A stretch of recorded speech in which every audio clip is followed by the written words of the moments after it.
ಇವತ್ತು 10ನೇ ತರಗತಿಯ ಸಮಾಜ ವಿಜ್ಞಾನ 2ನೇ ಭಾಗದ ಪಠ್ಯಪುಸ್ತಕಗಳು ಪರಿಷ್ಕರಣೆಗೆ ಒಳಪಟ್ಟಿದ್ದಾವೆ 2022ರ ಶೈಕ್ಷಣಿಕ ಸಾಲಿನಿಂದ. ಹೊಸ ಸಿಲೆಬಸ್ ಇದೆ. ಹೊಸ ಪಠ್ಯಕ್ಕನುಗುಣವಾಗಿ 21ನೇ ಪಾಠ ಜಾಗತಿಕ ಸವಾಲುಗಳು ಹಾಗೂ ಭಾರತದ ಪಾತ್ರ ಅಂತಕ್ಕಂಥ ಪಾಠದ ಮೇಲೆ ಅಭ್ಯಾಸ ಪ್ರಶ್ನೆ ಉತ್ತರಗಳನ್ನು ಈ ವಿಡಿಯೋದಲ್ಲಿ ತಂದಿದ್ದೀನಿ.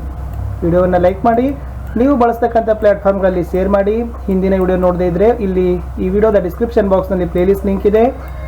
SSLC ಸಮಾಜ ವಿಜ್ಞಾನ ಪ್ರಶ್ನೋತ್ತರ ರಿವೈಸ್ಡ್ 22-23 ಅನ್ನೋದನ್ನೇ ನೋಡಿ. ಓಕೆ, ಸೊ ನಾವುಗಳು ಹಿಂದಿ ಮತ್ತು ಸೈನ್ಸಲ್ಲಿನೂ ಕೂಡ ಕ್ವಶನ್ ಆನ್ಸರ್ಸ್ ವಿಡಿಯೋಗಳನ್ನು ಹಾಕ್ತಾ ಇದ್ದೀವಿ. ಆ ವಿಡಿಯೋಗಳನ್ನ ಸಹಿತ ತಪ್ಪದೆ ತಾವುಗಳು ನೋಡಬೇಕು. ವಿಶೇಷವಾಗಿ ಫಸ್ಟ್ ಟೈಮ್ ವಿಡಿಯೋವನ್ನು ವಾಚ್ ಮಾಡ್ತಿದ್ರೆ ಸಬ್ಸ್ಕ್ರೈಬ್ ಮಾಡಿ, ಜೊತೆಗೆ ಬೆಲ್ ಐಕಾನನ್ನು ಅವಶ್ಯವಾಗಿ ಒತ್ತಿ. ನಮ್ಮದೇ ಒಂದು ಟೆಲಿಗ್ರಾಮ್ ಗ್ರೂಪ್ ಇದೆ, ಸ್ಟಡಿ ವಿತ್ ಪರಶುರಾಮ್ ಅಂತ. ಅದರ ಲಿಂಕನ್ನು ಕೊಟ್ಟಿದ್ದೀನಿ, ಅದಕ್ಕೂ ಕೂಡ ಬಂದು ಜಾಯ್ನ್ ಆಗಿ. ಏನಾದರೂ ಡೌಟ್ ಇದ್ದರೆ ಕಮೆಂಟ್ ಮಾಡಲು ಸಹಿತ ಮರೆಯದಿರಿ. ಶುರು ಮಾಡೋಣ. 21ನೇ ಪಾಠ ಜಾಗತಿಕ ಸವಾಲುಗಳು ಹಾಗೂ ಭಾರತದ ಪಾತ್ರದಲ್ಲಿ ಮೋಸ್ಟ್ ಇಂಪಾರ್ಟೆಂಟ್ ಆಗಿರ್ತಕ್ಕಂಥ ಕ್ವಶನ್ ಆನ್ಸರ್ಸ್ಗಳನ್ನು. ಅಭ್ಯಾಸಗಳು. ಪ್ರಶ್ನೆ 1, ಈ ಕೆಳಗಿನ ವಾಕ್ಯಗಳಲ್ಲಿ ಖಾಲಿ ಬಿಟ್ಟಿರುವ ಜಾಗಗಳನ್ನು ಭರ್ತಿ ಮಾಡಿರಿ. ಪ್ರಶ್ನೆ 1, ಮಾನವ ಹಕ್ಕುಗಳ ದಿನವನ್ನು ಡ್ಯಾಶ್ ರಂದು ಆಚರಿಸುತ್ತೇವೆ. ಉತ್ತರ ಇತ್ತು ಡಿಸೆಂಬರ್ 10ಕ್ಕೆ ಮಾನವ ಹಕ್ಕುಗಳ ದಿನವನ್ನು ಆಚರಣೆಯನ್ನು ಮಾಡ್ತಾರೆ. ಪ್ರಶ್ನೆ 2, ಭಾರತವು ನಿರಂತರವಾಗಿ ಡ್ಯಾಶ್ ಮಾನವ ಹಕ್ಕುಗಳನ್ನು ಪ್ರತಿಪಾದಿಸುತ್ತಾ ಬಂದಿದೆ. ಭಾರತ ನಿರಂತರವಾಗಿ ಸಾರ್ವತ್ರಿಕ ಅಂತಕ್ಕಂಥದ್ದು ಸರಿಯಾದ ಉತ್ತರ ಇತ್ತು. ಸಾರ್ವತ್ರಿಕ ಮಾನವ ಹಕ್ಕುಗಳನ್ನು ಪ್ರತಿಪಾದಿಸುತ್ತಾ ಬಂದಿದೆ. ಮಾನವ ಹಕ್ಕು ಎಂಬುದು ಡ್ಯಾಶ್ ಸಮಾನತೆಯನ್ನು ಒಳಗೊಂಡಿದೆ. ಅದು ಸಾಂವಿಧಾನಿಕ ಸಮಾನತೆ ಹೇಳ್ಬೋದು, ಅಥವಾ ಬದುಕುವ ಸ್ವಾತಂತ್ರ್ಯದ ಸಮಾನತೆ ಅನ್ನೋದನ್ನು ಒಳಗೊಂಡಿದೆ ಅಂತ ನಾವೇನು ಮಾಡ್ಬೋದು, ಬರಿಬೋದು. ಇನ್ನು ದೀರ್ಘ ಉತ್ತರವನ್ನು ಬಯಸ್ತಕ್ಕಂಥ ಪ್ರಶ್ನೆಗಳಿದ್ದಾವೆ, ವಿವರಣಾತ್ಮಕವಾಗಿರ್ತಕ್ಕಂಥ ಉತ್ತರ ಬಯಸ್ತಕ್ಕಂಥ ಪ್ರಶ್ನೆಗಳಿದ್ದಾವೆ. ಅವ್ರು ಕೊಟ್ಟಿದ್ದಾರೆ ಕೆಳಗಿನ ಪ್ರಶ್ನೆಗಳಿಗೆ ಗುಂಪುಗಳಲ್ಲಿ ನೀವೇ ಚರ್ಚೆ ಮಾಡಿ ಉತ್ತರಗಳನ್ನು ಕೊಂಡುಕೊಳ್ಳಿ ಅಂತ. ದ್ವಿತೀಯ ಮಹಾಯುದ್ಧದ ಬಳಿಕ ಎದುರಾದ ಮುಖ್ಯ ಸಮಸ್ಯೆಗಳು ಯಾವುವು? ಇದು ಸ್ವಲ್ಪ ಇಂಪಾರ್ಟೆಂಟ್ ಇದೆ. ಲಾಸ್ಟ್ ಟೈಮ್ ಕ್ವಶನ್ ಇದು ರಿಪೀಟ್ ಆಗಿತ್ತು. ಮೊದಲನೇದು ಮಾನವ ಹಕ್ಕುಗಳ ನಿರಾಕರಣೆ, ಎರಡನೇದು ಶಸ್ತ್ರಾಸ್ತ್ರಗಳ ಪೈಪೋಟಿ, ಮೂರನೇದು ಆರ್ಥಿಕ ಸಮಾನತೆ, ನಾಲ್ಕನೇದು ವರ್ಣಭೇದ ನೀತಿ, ಐದನೇದು ಭಯೋತ್ಪಾದಕತೆ. ಇವೆಲ್ಲ ಏನಪ್ಪ ಅಂದರೆ 2ನೇ ಮಹಾಯುದ್ಧದ ನಂತರ ಎದುರಾಗಿರ್ತಕ್ಕಂಥ ಪ್ರಮುಖವಾಗಿರ್ತಕ್ಕಂಥ ಸಮಸ್ಯೆಗಳು ಇತ್ತು. 5 ಸಮಸ್ಯೆಗಳಿದಾವು, ನೆನಪಿನಲ್ಲಿ ಇಟ್ಕೊಡ್ರಿ. ನೆಕ್ಸ್ಟ್ 2ನೇ ಕ್ವಶನ್, ಮಾನವ ಹಕ್ಕುಗಳ ಪ್ರತಿಪಾದನೆಗಾಗಿ ಭಾರತ ನಡೆಸ್ತಕ್ಕಂಥ ಹೋರಾಟವನ್ನು ವಿವರಿಸಿ. ಈ ಮಾನವ ಹಕ್ಕುಗಳ ಪ್ರತಿಪಾದನೆಗಾಗಿ ಭಾರತ ಯಾವ ಥರ ಹೋರಾಟವನ್ನು ಮಾಡ್ತಾ ಇದೆ? ಮೊದಲನೇದಾಗಿ ಅಮೇರಿಕಾ ಕ್ರಾಂತಿ ಆಯಿತು, ಫ್ರಾನ್ಸ್ ಕ್ರಾಂತಿ ಆಯಿತು, ರಷ್ಯಾ ಕ್ರಾಂತಿ. ಇವೆಲ್ಲರ ಒಂದು ಇವೆಲ್ಲರ ಪರಿಣಾಮ ಏನಾಯ್ತಪ್ಪ ಅಂದರೆ ಇವತ್ತು ಈ ಭಾರತದಲ್ಲಿ ಮಾನವ ಹಕ್ಕುಗಳ ಹೋರಾಟಕ್ಕೆ ಒಂದು ಪುಷ್ಟಿಯನ್ನು ಸಿಕ್ಕಿತು. ಮುಂದೆ ಹೇಳ್ತಾರೆ ಭಾರತ ಸಾರ್ವತ್ರಿಕ ಮಾನವ ಹಕ್ಕುಗಳನ್ನು ಪ್ರತಿಪಾದಿಸ್ತಾ ಬಂದದ.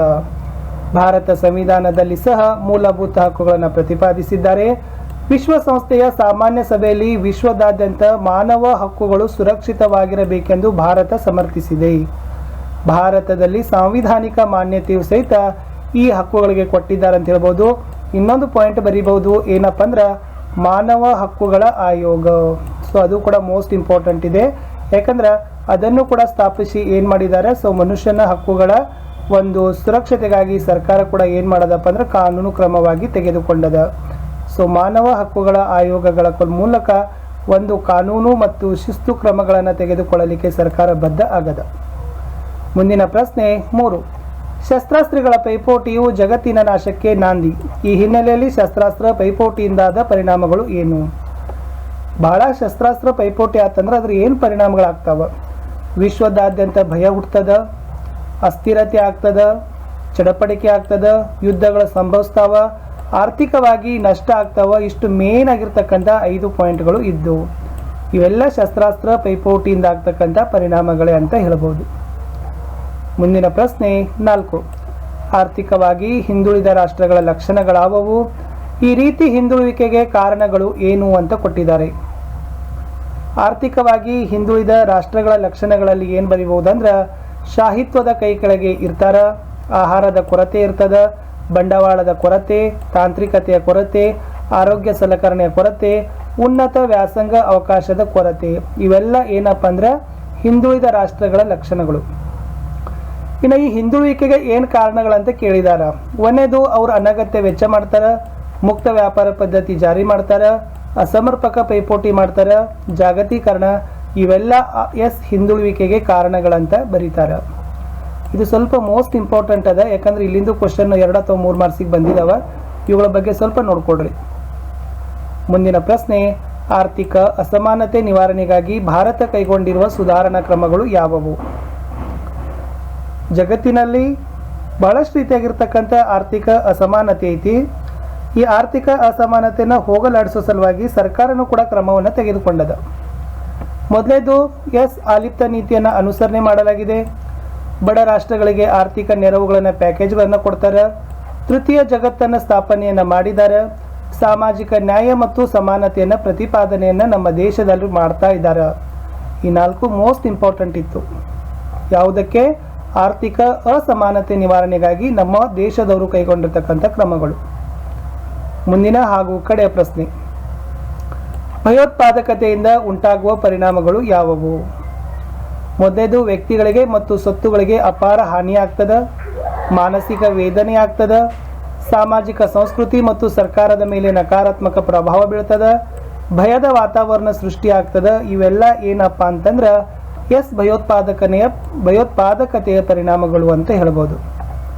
ಕಡೆ ಒಂದು ಪ್ರಶ್ನೆ ಇದೆ, ಪ್ರಶ್ನೆ ಸಂಖ್ಯೆ 7. ಭಯೋತ್ಪಾದಕತೆ ನಿಗ್ರಹಕ್ಕೆ ಭಾರತವು ಕೈಗೊಂಡಿರುವ ಕ್ರಮಗಳು ಏನು? ಸೊ ನಮ್ಮ ದೇಶದಲ್ಲಿ ಕೂಡ ಭಯೋತ್ಪಾದಕತೆ ನಿವಾರಣೆಗೆ ಬಹಳ ಕ್ರಮಗಳನ್ನು ಕೈಗೊಂಡಿದ್ದಾರೆ. ಅದರಲ್ಲಿ ಒಂದೇದು ಏನು ಹೇಳ್ತಾರಂದ್ರೆ, ಈ ಭಯೋತ್ಪಾದಕತೆ ನಿಗ್ರಹ ಮಾಡಕ್ಕೆ ತೊಡೆದು ಹಾಕಲಿಕ್ಕೆ ಬಹಳ ಪ್ರಯತ್ನವನ್ನು ಮಾಡ್ತಿರೋದು ಒಂದೇದ್ದು. ಮುಂದೆ ಭಯೋತ್ಪಾದಕತೆಯ ಸಂದರ್ಭದಲ್ಲಿ ಜನರ ಪ್ರಾಣ ಮತ್ತು ಆಸ್ತಿ ಪಾಸ್ತಿ ರಕ್ಷಣೆಗಾಗಿ ಕೂಡ ಸರ್ಕಾರದವರು ಸಕಲ ಪ್ರಯತ್ನವನ್ನು ಮಾಡ್ತಾರೆ. ಅದಕ್ಕಾಗಿ ಭಯೋತ್ಪಾದಕ ನಿಗ್ರಹ ಪಡೆಗಳನ್ನು ಸಹಿತ ದೇಶದಲ್ಲಿ ಸರ್ಕಾರದವರು ರಚನೆ ಮಾಡಕತ್ತಾರ. ಇನ್ನೊಂದು ಹೇಳ್ತಾರೆ ಏನಂದ್ರೆ, ರಕ್ಷಣಾ ಪಡೆಗಳನ್ನು ಸಹಿತ ಅಗತ್ಯ ಬಿದ್ದಾಗ ಬಳಕೆಯನ್ನು ಮಾಡ್ತಾರೆ. ಇವು 4 ಮೇನ್ ಆಗಿ ನಮ್ಮ ಸರ್ಕಾರದವರು, ಭಾರತದವರು ಭಯೋತ್ಪಾದಕತೆ ನಿವಾರಣೆಗೆ ಕೈಗೊಂಡಿರ್ತಕ್ಕಂಥ ಕ್ರಮಗಳು ಆಗಿದಾವ. ಇಷ್ಟಿತ್ತು ನೋಡ್ರಿ. 10ನೇ ತರಗತಿಯ 21ನೇ ಪಾಠ ಜಾಗತಿಕ ಸವಾಲುಗಳು ಮತ್ತು ಭಾರತದ ಪಾತ್ರ ಅಂತಕ್ಕಂಥ ಮೇನ್ ಆಗಿರ್ತಕ್ಕಂಥ ಕ್ವಶನ್ ಆನ್ಸರ್ಸ್. ಸೊ ಬಹಳ ಪಾಯಿಂಟ್ಸ್ ಇದಾವೆ. ತುಂಬ ಚೆನ್ನಾಗಿ ನಾವು ನಿಮಗೆ ವಿವರಣೆಯನ್ನು ಮಾಡಿದ್ದೀವಿ. ನೆನಪಿನಲ್ಲಿ ಇಟ್ಕೊಂಡ್ರೆ ಸಾಕು, ಈಸಿಲಿ ನೀವು ಮಾರ್ಕ್ಸ್ಗಳನ್ನು ಸೆಕ್ಯೂರ್ ಮಾಡ್ಬೋದು. 2 ಅಥವಾ 3 ಅಂಕ ಡೆಫಿನೆಟ್ ಆಗಿ ಬರ್ತಾವೆ. ಸಿಗ್ತೀನಿ